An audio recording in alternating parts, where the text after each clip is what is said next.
Nós estamos no Setembro Amarelo, mês de prevenção ao suicídio. Esse é um tema muitas vezes tratado como tabu pela sociedade, mas que precisa de uma atenção especial, principalmente agora na pandemia, onde os casos de problemas relacionados à saúde mental aumentaram. Por isso, o Jornal Brasil Hoje convidou a psicóloga Maria Madalena Gioia para conversar melhor com a gente sobre esse tema tão importante. Boa noite para a senhora, seja bem-vinda. Muito obrigada, boa noite. Eu queria saber, por exemplo, durante a pandemia, as pessoas ficaram mais sozinhas. Por que tem acontecido o crescimento desses problemas? O ser humano não foi feito para viver sozinho? Não. O ser humano ele é extremamente sociável. Ele é um ser de comunidade e ele não foi feito para viver sozinho. E durante a pandemia, as pessoas tiveram de frente a vários problemas e o isolamento social trouxe o agravamento de diversos deles. Inclusive, o número de suicídios aumentou o número de separações, nós tivemos... O número de pacientes no consultório aumentou muito. O número de suicídio aumentou. A que proporção que a gente pode até trabalhar para informar melhor a sociedade?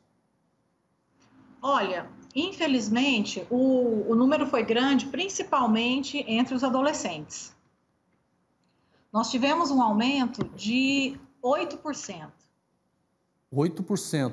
E como é que a família percebe que a situação está mudando, especialmente no caso dos adolescentes? Olha, eu acho que é muito complicado, porque infelizmente, como você mesmo mencionou, o assunto ainda é um tabu. E muitas pessoas acreditam que a gente deve não falar sobre o assunto. É como se você evitasse o assunto, ficasse mais fácil de fazer de conta que ele não existe. E a gente vê na experiência de consultório que é justamente o contrário. A gente precisa falar sobre os problemas, a gente precisa falar sobre as dores, sobre as dificuldades, sobre os sentimentos, sobre tudo que aflige a gente, justamente para a gente perceber que não é um problema só nosso e que existe solução. Porque muitas vezes, principalmente o adolescente, ele acredita que ele está num fundo sem poço, num poço sem fundo, perdão, e que ele não vai conseguir achar uma solução para o problema dele.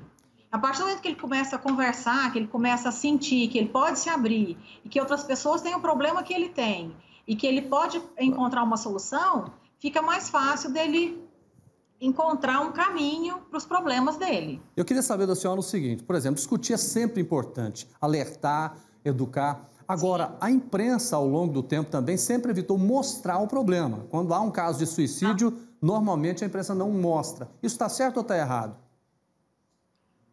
Particularmente, eu não concordo com isso. Tem que mostrar?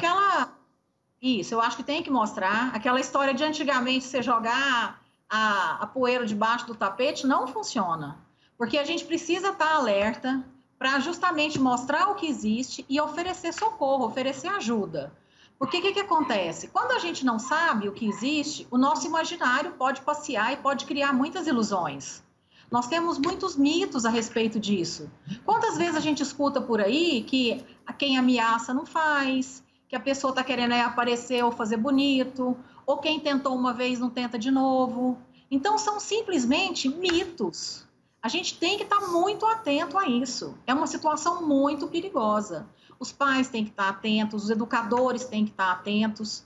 Isso é uma situação de muito risco. E a gente tem que estar atento, não é só no setembro, sabe? É o ano todo. A família percebeu que há uma tendência suicida no próprio filho. O que ela faz? Primeiro, ela tem que se aproximar dele e mostrar que ela tem disponibilidade para isso. Que ela pode ouvi-lo, que isso não é um bicho de 7 cabeças e que é um problema que eles vão tentar resolver juntos. Ele tem que ter um apoio da família. Ele não pode ser discriminado, ele não pode ser abandonado e deve ser providenciado um auxílio psicológico urgente. Porque dependendo do caso, além do auxílio psicológico, a gente precisa entrar inclusive com medicação, que seria o auxílio psiquiátrico. Tá certo. Muito obrigado pela participação da senhora ao vivo aqui no Jornal Brasil Hoje. Tenha uma boa noite. Obrigada.